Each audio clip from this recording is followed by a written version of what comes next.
ஆதியே துணை மரளி கைதீண்டா சாலை ஆண்டவர்கள் மெய்மதம் மெய்மன ஞானம் சீதள இரு பாதமென்சிரம் சேர்த்து எண்ணுளம் பூத்த அதில் ஓதிடு என்று உரை கேட்டு இங்கு ஓதிய ஒளிக்கும் மெய்மன ஞானமே.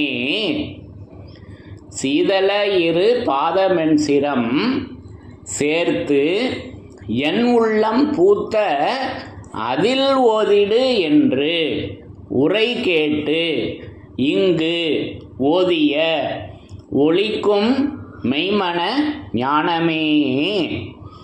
எல்லோருக்கும் நமஸ்காரம். விரிபுவன வேதமாமறைகளின் அதிகாரண செழுங்கலை கருவூலத்து ஆண்டவர்கள் திருவாயுரை விரிப்பு. இந்த மெய்ப்பாதை வேறு வேதம் ஆசான் திருமேனி. வேதம் ஆசான் திருமேனி. வேதத்தை ஓதினாலே புண்ணியம். வேதங்கள் பூராவும் தித்திக்கின்றன. வேத ஏட்டில் எழுதியுள்ளதை படிப்பதன் பயன் இறைவனை காண்பதுதான். வேத கலைவாணி உன் நாவில் இருக்கும்படி உன் நாவை நீட்டி அகட்டி வேதனாவாக வளர்க்க வேண்டும் என்பதுவே இறைவனின் எண்ணம். வாடாத கண்ணி வயது பத்தான ஏடான கலைமகள். கலைமகள் வாசம் செய்யும் நாவினை உடையவர்களே மறைமொழி மாந்தர். அவர்களே என் ஆசான். ஓதுமதி வேத கலைவாணி எந்தன் உளம் குளிர நாவில் நின்று முழங்கும் காப்பேன். தங்கள் தரிசனையில் நேராக தீர்க்கமாக கண்டவர்களின் அமுதனாவில் நின்று கலைமகள் பேசுவது முதல் நூல். அமுதனாவில் நின்று வேதனா அமுதம் சிந்தும். அமுதனாவில் நின்று கலைமகள் பேசுவது முதல் நூல். அது ஆதியனாகிய முதல்வர் பேசுவது. தலைவன் தன்னை அறிந்தவனே குலத்தோன் என்று திருவேதம் உமக்கு உரைக்கச் சொன்னது எம்மை என்ற நமது குருபெருமான் அவர்களின் உத்தரவின்படி நமது குருபெருமான் பிரம்மோதய மெய்வழி சாலை ஆண்டவர்கள் என்றென்றும் நமக்கு பூரண புதையலில் அருளியுள்ள வாசகத்தின்படி திருமறை குருபெருமான் ஞானநிலை செவ்வை வழி ஓடிய நூல் அது இதுவும் என்ற வாசகத்தின்படி நமக்கு அந்த குருபெருமான், அந்த நந்தி குருபெருமான் நமக்கு என்றென்றும் திருமறையாக, திருவேதமாக, நூலாக, கிரந்தமாக, ஆகமமாகவும், சுருதியாகவும், ஏடாகவும், வேதாந்தமாகவும் இவை அனைத்தும் சேர்ந்த பொருளாகிய அந்த வேதம் ஆசான் திருமேனியாக, அந்த பரிசுத்த ஆவியாக அவங்க எப்பவும் அந்த பரிசுத்த ஆவியாக விளங்கி கொண்டு அந்த விண்ணுலகத்தில் அந்த அருள்வர்ஷிப்புகளை இந்த உலக மக்கள் அனைவருக்கும், வேதத்திற்கு திருமறைக்கு வருகின்ற உலக மக்கள் அனைவருக்கும் அது அவங்க என்றும் எல்லோருக்கும் வழங்கி கொண்டே இருக்கின்றார்கள். அப்போது அந்த தெய்வ திருமேனியிலிருந்து என்றும் அழியாத வேத வாசகத்தின் சிறப்புகளை நம்முடைய 4 வேதங்களிலிருந்தும் ஒவ்வொன்றாக படித்து தரிசனை செய்து வருகிறோம். அதன்படி இன்றைக்கு இந்த பதிவிற்காக நான் எடுத்துக்கொண்டது நம்முடைய ஆதிமை உதயபூரண வேதாந்தத்திலிருந்து மீண்டும் ஒரு பகுதியினை எடுத்துக்கொண்டேன். இந்த பகுதியானது நமக்கு பூரணப்பாடு. ஆதிமை உதயபூரண வேதாந்தம் கடைசி பகுதிகளில் வரும் பூரணப்பாடு. பக்கம் எண் 415 இங்கே அற்புதமாக அந்த என்றும் அழியாத அந்த வேத வாசகம் என்ன வடிவெடுத்து விளங்கி கொண்டிருக்கின்றது, அதன் மாறியதன் நாமம் எப்படி இருக்கிறது என்பதை இங்கே நமக்கு அற்புதமாக, ஸ்பஷ்டமாக, தெளிவாக அது வேதத்தின் சிறப்பாக நமக்கு எடுத்து வழங்கி இருக்காங்க. அப்போ அது என்றும் அழியாதது, அது என்றும் மாறாதது, அது என்றும் வாடாதது அந்த வேதவாசகம் மட்டுமே. மெஞ்ஞான மகத்துக்களின் அருள்வர்ஷிப்பு, நமது தெய்வமோர்களின் அந்த இறை சொரூபத்தின் அந்த அருள்வர்ஷிப்பு ஆகிய அந்த வேத வாசகம்தான் என்றைக்கும் அழியாதது, என்றும் இருக்கக்கூடியது அதுதான். அப்போ அதை நமக்கு பூரணப்பாடு பக்கம் எண் 415 எடுத்து பேசி வர்றாங்க. இப்போ அதை படித்து தரிசனை செய்யலாம். பிரம்மோதய மெய்வழிச்சாலை ஆண்டவர்கள் பூரணப்பாடு. ஓடி வந்தேன் காலமெல்லாம் ஒரு 40 ஆண்டாக. ஓடி வந்தேன் காலமெல்லாம் ஒரு 40 ஆண்டாக. இப்போ 40 ஆண்டு. அப்போ இதை நமக்கு மான்மியத்தில் பேசி வர்றப்ப மக்களுக்கு இறங்கி வந்தோர் வயதொரு 40 ஆண்டில் என்று அந்த 40 பற்றி தெய்வம் அவங்க விரிக்கிறாங்க. அப்போது 40. அப்போது ராஜகம்பீர பிரசங்கத்தில் கூட தெய்வமும் அவங்க பேசி வர்றாங்க. அந்த மூச்சானது அந்த ஜீவன் முத்தருடைய அந்த பிரம்மனிஷ்டருக்கு 40 அடிக்குள்ளே நம்ம இருக்கும்போது நம்முடைய மூச்சானது அது சுவாசமானது அது கட்டுப்படுகிறது என்றெல்லாம் பேசி வர்றாங்க. அப்போ அந்த 40 அடி அது 40 என்ற ஒரு கணக்கு பேசி வர்றாங்க. அப்போ இதெல்லாம் என்னென்னு விளங்கிக்கணும். அப்போது அவங்க தூள திருமேனியில் இருந்த காலத்தில் இப்பொழுது தெய்வ சந்நிதியிலிருந்து 40 அடி தூரமாக. அப்போ அந்த 40 அடி சுற்று வட்டாரத்தில் உலக மக்கள் அனைவரும் நிற்க முடியுமா, வர முடியுமா? ஒரே நேரத்தில் திரண்டு வர்றோம் அப்படின்னா அப்போது அது எப்படி? அப்போ இதெல்லாம் நேராக தான் நமக்கு எடுத்து வச்சுருக்காங்க. அது என்னது அந்த 40 அடி, அது என்னது 40 ஆண்டு. அப்போ மக்களுக்கு இறங்கி வந்தோர் வயதொரு 40 ஆண்டு. எப்போவும் தெய்வம் அவங்களுக்கு 40 வயசுங்க. இது என்னுடைய அனுபவத்தில் நான் விளங்கிக்கிட்டேன். எப்போவும் அவங்க அந்த 40 வயதிலேயே இருக்காங்க. அப்போ அது என்ன 40? அப்போது நம்ம அடக்கமாயிட்டாலும் 40ஆம் நாள் ஜீவம் ஆன்ம சஞ்சார உரிமை காட்சி. 40ஆம் நாள் ஜீவ பிரயாணமான 40ஆம் நாள் ஆன்ம சஞ்சார உரிமை காட்சி என்று 40ஆம் நாளையும் ஒரு நிகழ்ச்சியாக நம்ம தெய்வம் அவங்க எடுத்து வச்சுருக்காங்க. அப்போ அந்த 40 என்ன? அப்போ இதெல்லாம் எப்போ விளங்கிக்க வரும்னாக்கா, தூளத்தை உதறி இழந்து கைவிட்டால் இந்த 40ஐ நாம் விளங்கிக்கலாம். அப்போது அந்த பிரம்மனிஷ்டரின் முன்பாக அந்த 40 அடிக்குள்ளேயே இருக்கலாம். 40 அடி இல்லை, அந்த இன்னும் நெருக்கமாக இருக்கலாம். தீர்க்கமாக அவங்களோட 2.5 கலந்து இருக்கலாம். எல்லோரும், உலக மக்கள் எல்லோரும். அப்போ இதெல்லாம் விளங்கி கொள்ளக்கூடிய வாசகங்களாக இருக்கிறது. அப்போ அதுதான் இங்கே பேசி வர்றாங்க. ஓடி வந்தேன் காலமெல்லாம் ஒரு 40 ஆண்டாக கூவி நின்றேன் பாழுலகில் கொண்ட பகல் ராவென்று இல்லை. அப்போ இதை நமக்கு பேசி வர்றப்ப நாமும் தான் சென்ற 75 ஆண்டுகளாக பகல் ராவென்று இல்லாது கூவி கூவி அழைத்து வருகிறோமே, அதனை கேட்டு இங்கு பலன் பெற்ற, அதனை கேட்டு இங்கு பலன் பெற்ற பல ஆயிரக்கணக்கான எமது அனந்தர்குல சந்ததிகள் இங்கு இருக்கின்றார்களே என்றெல்லாம் நமக்கு திருவாக்கியங்களில், வான்மதி குரல் திருவாக்கியத்தில், ஆசீர்வாத திருவாக்கியத்தில் பேசி வர்றாங்க அல்லவா. அப்போது எப்படி பலன் பெற்றார்கள்? அந்த கூவுதலை கேட்டு. அப்போது அந்த பலன், அது பலன் பெறும் சான்று. நிலங்கமழ் நான்மறை நாட்டிய பலன். அது என்ன பலன் இப்போ நம்ம பெற்றிருக்கிறோம் இப்போ வேதத்தில் என்றால், அது நிலம் கமழ நான்மறை நாட்டிய பலன். அந்த பலனை நாம் வேதத்தில் இப்போது வேதத்தின் சிறப்பாக அந்த பலன் அது நமது தெய்வம் அவர்களாக விளங்கி கொண்டிருக்காங்க அல்லவா. அப்போ அதை நாம் பெற்றிருக்கிறோம். அது நான்மறை, அது நிலங்கமழ் நான்மறை நாட்டிய பலன் பெறும் சான்று பதிவை எடுத்து ஓதுவாம். இப்போ அந்த பதிவை தான் எடுத்து ஓதிக்கொண்டிருக்கிறோம் அல்லவா. ஆக இப்படி ஒவ்வொரு வாசகங்களும் நமக்கு அது வேதத்தின் சிறப்பாக, இதெல்லாம் ஏற்கனவே நம்ம படித்து வேதத்தின் சிறப்புகளில் படித்து தரிசனம் செய்திருக்கிறோம் அல்லவா. அப்போ அது கூவி நின்றேன் பாழுலகில் கொண்ட பகல் ராவென்று இல்லை, ஆதியிடம் சோதி வரம்.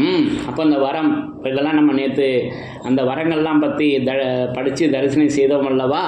அப்போ ஆதியிடம் சோதி வரம் எல்லாம் பெறுவர் பெறுவர் என்று இந்த வரத்தை நம்ம இப்போ தேவர் குறி வாக்கு வரமாக அல்லவா நாம் அதை பெற்றிருக்கிறோம்.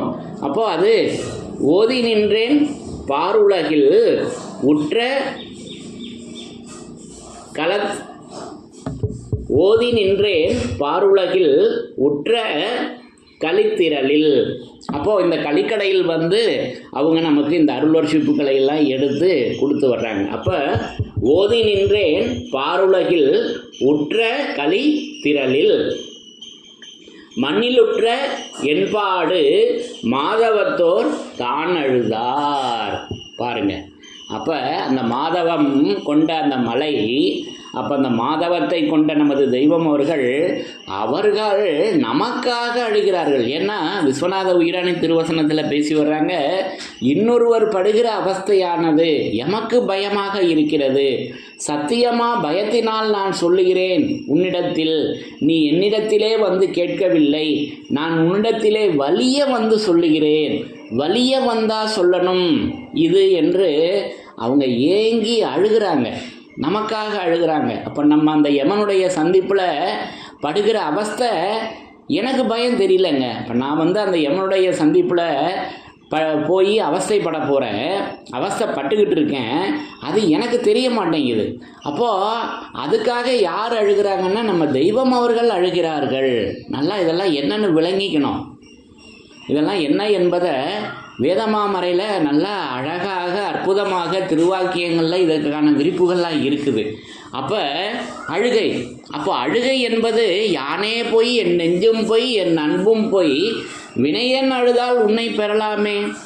அப்போது அழுகணும் என்றதும் நமக்கு தெரிஞ்ச அழுகை என்ன, நம்ம இந்த மாமிச தேகத்தில் ஒரு அழுகை இருக்குது, இதுதான் தெரியும். ஆனால் தெய்வம் நமக்கு திருவாக்கியங்களில் என்ன சொல்லிட்டாங்க, கண்ணீர் கதகதவென்று கொட்ட வாயில் மந்திரம் வெளியாக வேண்டும். அந்த அடையாளம் இருக்கணுமே. எந்த அடையாளம்? வாயில மந்திரம் வெளியாகணுமே. அதல்லவா இப்போ நிஜமான அழுகையாக இப்போ வேதமாமறையில் எடுத்து வச்சிருக்காங்க. இப்படி நான் அந்த அழுகையை, வாயில் மந்திரம் வெளியாகக்கூடிய அந்த அழுகையை இப்படி நான் தரிசனை செய்கிறேன். அப்போ மண்ணிலுற்ற என்பாடு மாதவத்தோர் தான் அழுதார், துணையில்லா என்பாடு தூய மறைதான் புலம்பும். அப்போ நமக்காக புலம்புவது அந்த இறை சொரூபம் நமது தெய்வம் அவர்கள். அப்போ அந்த சாவில் படுகின்ற அந்த அவஸ்தைக்கு நிஜமாக இப்போ நமக்கு ஒரு உடம்புலையே அடிபட்டுருது, ஒரு விபத்து ஏற்படுது, அடிபடுது, வலியை எவ்வளவு அனுபவிக்கிறோம் தெரியுது, அந்த வலி தெரியுது. ஆனால் யமன் எல்லையில் அந்த அவஸ்தை வரப்போகுது, அது இப்போவும் இருக்குது. அப்போ அந்த அவஸ்தை தெரியுதா அப்படின்னாக்கா நமக்கு தெரிய மாட்டேங்குது. அப்போ அதற்காக அவர்கள் அழுகிறார்கள். அப்போது நமக்காக இன்னொருவர் அழுவது பாருங்கள். அப்போ இன்னொருவர் அழுகிறார்கள் என்றால் அவர்கள் நம் மீது வைத்த அன்பு, அந்த பெருங்கருணை, அந்த கருணை எப்பேற்பட்டதாக இருக்க வேண்டும், இதை எண்ணி பார்க்கணும் அல்லவா. அப்போது மண்ணிலுற்ற என்பாடு மாதவத்தோர் தான் அழுதார், துணையில்லா என்பாடு தூயமறைதான் புலம்பும். புலம்பி புலம்பி அழுகின்றார்கள் நமது தெய்வம் அவர்கள். அன்றைக்கு அவர்கள் அந்த தூல திருமேனியில் இருந்தப்ப புலம்பி புலம்பி அவங்க அழுதாங்க. இன்றைக்கு அந்த புலம்பி புலம்பி அழுவது அந்த திருமறையாக அல்லவா இருக்கிறது. அதல்லவா அந்த வாசகம் நமக்காக எவ்வளவு பேரிரக்கம் கொண்டு நமக்காக அழுகிறது. அப்போது அந்த தூயமறை தான் புலம்பும். அப்போது அது தூயது எது? அந்த திருமறை அல்லவா தூய்மை. அது எப்பேற்பட்ட பரிசுத்தம். அதனால தான் அவங்க பரிசுத்த ஆவியாக என்றென்றைக்கும் விளங்கி கொண்டு இருக்கிறார்கள் என்பதை சொல்லி அடுத்து அந்த அழியாதது என்ன என்பதை தொடர்ந்து பேசி வர்றாங்க. அப்போ துணையில்லா என்பாடு தூயமறைதான் புலம்பும், தூயமறை அதுதான் தான், அதான் நான் தான், அந்த நானாகிய தான், அது தூயமறை தான் புலம்பும், அந்த தூயமறை தான் அழியா பதவி. பாருங்க, அழியாதது எப்படி இருக்குன்னு சொல்லிட்டாங்க. இப்போ துணையில்லா என்பாடு தூயமறை தான் புலம்பும், அழியா பதவி மனு ஆகவென்று பாடுபட்டு. அப்போ அழியா பதவி மனு அழியா பதவி மனு ஆகவென்று பாடுபட்டு என்று நமக்கு அற்புதமாக அந்த பகுதியினை இன்னும் தொடர்ந்து பேசி வர்றாங்க. அப்போ இங்கே அந்த அழியாதது, அப்போ இந்த என்றும் அழியாத அந்த வேத வாசகம் அது அழியா பதவி மனுவாக விளங்கி கொண்டிருக்கிறது. அது முன்னாடி என்ன பேசி வர்றாங்க? அந்த தூயமறை தான் புலம்பும் அழியா பதவி மனு. பாருங்க, அப்போ முன் வாசகம் பின் வாசகம் என்ன பேசி வர்றாங்க என்பதை இங்கே ரெண்டையும் நம்ம சேர்த்து எடுத்து பார்க்கும்போது இந்த பகுதியில் என்றும் அழியாத அந்த வேத வாசகம் அது என்றும் மாறாதது, அது என்றும் வாடாதது, அது அந்த தூயமறையாக அது விளங்கி கொண்டு அந்த அழியாதது அந்த தூயமறையாக என்றென்றும் புலம்பிக் கொண்டிருக்கின்ற இந்த உலக மக்கள் அனைவருக்கும் படுகின்ற பாட்டுக்காக புலம்பிக் கொண்டிருக்கின்ற அந்த தூயமறையாகவும் அது பதவி மனுவாகவும் இருக்குதுங்க. அப்போ அழியா பதவி, அப்போ பதவி அப்போது எல்லாருக்கும் இந்த உலக மக்கள் அனைவருக்கும் ஒரு பதவி ஆசை இருக்கா இல்லையா? நல்லா இந்த ஒரு பதவியில் நம்ம வேலை பார்க்கணும், அப்போ வேலை செய்வது தான் அந்த பதவி. அப்போது அந்த ஒரு எண்ணம், அந்த ஒரு ஆசை இயல்பாக எல்லாருக்குமே, அது இன்னும் சொல்லப்போனால் அது பதவி வெறியாகவே இருக்குது. இப்போ அந்த பதவி இல்லை அப்படின்னாக்கா அவர்கள் அவமானப்படுவது நம்ம இந்த வெளி உலகத்தில் நில உலகத்தில் பார்த்துருக்கோம் அல்லவா? அப்போது அந்த அழியாதது பதவியாக இருக்குதுங்க. இப்போ நமக்கு தெரிஞ்ச பதவி இந்த அடி உலக பதவி தான் தெரியும். அப்போ இங்கே எப்படி, அப்போ அந்த வேலை, இப்போ விண்ணுலகத்தில் அந்த பதவி எப்படி இருக்குதுன்னா தெய்வம் அவர்கள் அந்த பதவியை நமக்கு கொடுத்து அந்த பதவியில் நீ வேலை பாரு என்று ஒரு உத்தரவை நமக்கு வழங்கியிருக்காங்க. அது என்ன வேலை என்றால் ஆண்டவர்கள் வாய்மைக்குள் ஆகிவிடுவது ஒன்றுதான் உன் வேலை. அந்த பதவி கொடுத்துருக்காங்கங்க, அதுங்க அழியாதது. பாருங்க, இது எப்பேற்பட்ட பதவி. இப்போ இந்த பதவி சுகத்தை அனுபவிக்கணும் அல்லவா? இப்போ உலகாயுதமாக உள்ள பதவியை அனுபவிக்கிறோம், அந்த பதவி சுகத்தை வெறி கொண்டு அதில் வேலை பார்க்குறோம். ஏன்னா அதனுடைய சம்பாத்தியம் நமக்கு தெரியுது. அப்போ அதே போல் மெய்யுலகத்தில் தெரியலை, அதனால தான் அந்த இச்சை வரமாட்டேங்குது. அப்போது அந்த சம்பாத்தியம் என்ன என்பதை விளங்கி கொண்டால் அந்த பதவியை நமக்கு இனாமாக கொடுக்குறாங்க. அது எப்போ தர்றாங்கன்னா அந்த ஞானக்கல்வியில் சேருகின்ற அந்த முதல் நேரத்திலேயே கொடுக்குறாங்க. ஒருவன் இந்த ஞானக்கல்வியை தொடங்கும் போதே ஜீவன் முத்தன் என்னும் பெயருக்கு உரியவனாக ஆகின்றான். திருவருட்குறள் 248வது திருவாக்கியம். அப்போ அந்த ஜீவன் முத்தனாக ஆகிறது எப்பேற்பட்ட பதவி, அது எப்பேற்பட்ட வேலை. அப்போ அதை திருவருட்குறள் 181வது திருவாக்கியத்தில் பேசி வர்றப்போ அந்த வேலையை பற்றி இறைவனின் திருச்சந்நிதியை அடைவதற்கு உன்பால் இருக்கும் மாற்றமான செயலாதிகளை சங்காரம் செய்து அதற்கான சிவகரண காரிய வளர்ச்சிகளை செய்வதுதான் அவர்கள் வேலை, இறைவனுடைய வேலை, நமது தெய்வம் அவர்களின் வேலை. அதை பற்றி பேசுவது வேதம். பாருங்கள், அந்த வேலையை பற்றி அந்த பதவியை பற்றி பேசுவது எது என்றால் அது திருவேதமாக நின்று அவர்கள் என்றென்றும் நம்முடன் பேசிக்கொண்டே இருக்கின்றார்கள். இப்படி நான் அந்த பதவியை தரிசிக்கின்றேன். அப்போ அது மனுவாக இருக்கிறது. அப்போ மனு என்றால் நமக்கு ஒவ்வொரு திங்கட்கிழமையும் மக்கள் குறை தீர்க்கும் மனுநீதி நாள் என்று உலக அரசாங்கத்திலேயே ஒவ்வொரு திங்கட்கிழமையும் மாவட்ட ஆட்சியர்கிட்ட போய் என்ன கொடுக்குறோம்? மனு கொடுக்குறோம். அப்போ அந்த மனுவில் என்ன இருக்குது? நம்மளுடைய குறைகளை எழுதி எனக்கு இது வேண்டும் என்று வேண்டுதல் கொடுக்குறோம். அப்போது அதற்கு பெயர் மனு. அப்போது பாருங்கள், உலகாயுதமாகவே அதை நமக்கு புழக்கத்தில் தான் இருக்குது. அப்போது அது அழியா பதவி மனு. அப்போ அந்த என்றும் அழியாத வேத வாசகம் அந்த மனுவாக அது ஆமனு என்றது ஓர் அடிமுடி நடு. எப்பேற்பட்ட உன்னத நிலை! அடிமுடி நடுவுக்கு பேருங்க மனு. எவ்வளவு எளிமையாக நமக்கு தெய்வத்தை ஊடகத்தில் இறக்கி வச்சுருக்காங்க. அப்போ ஆமனு என்ற நாமம். அப்போ அந்த மனு, அப்போ அந்த ஆவன்னா அது அவர்களுடைய ஆளவாயாக, அது கல் ஆழமாக, ஆழ புன்னரங்கமாக அல்லவா அந்த ஆவன்னா. அது ஆச்சரியம் அல்லவா? அலர்ந்தவாய் தீரி வேர்ந்தே அதிசயம் ஆயீதென்னே, அந்த ஆச்சரியம் அல்லவா? அந்த மனு இப்போ பாருங்கள் அதனுடைய விரிப்பு எப்படியெல்லாம் விரிந்து கொண்டிருக்கிறது, ஆச்சரியம். அப்போ அது சரியான சரிநிலையில் என ஏறு என்று ஏற்றி வைத்த அந்த சாலை வாழ்வு, இப்பேற்பட்ட வாழ்வை நமக்கு, அந்த பதவியினை நமக்கு தெய்வம் அவர்கள் இனாமாக விலையில்லாமல் நமக்கு கொடுத்துருக்காங்க, இலவசமாக அதை நமக்கு வழங்கியிருக்காங்க. அப்போ இது எப்பேற்பட்ட கருணை. அப்போது அந்த தூயமறை தான் புலம்பும் அழியா பதவி மனு.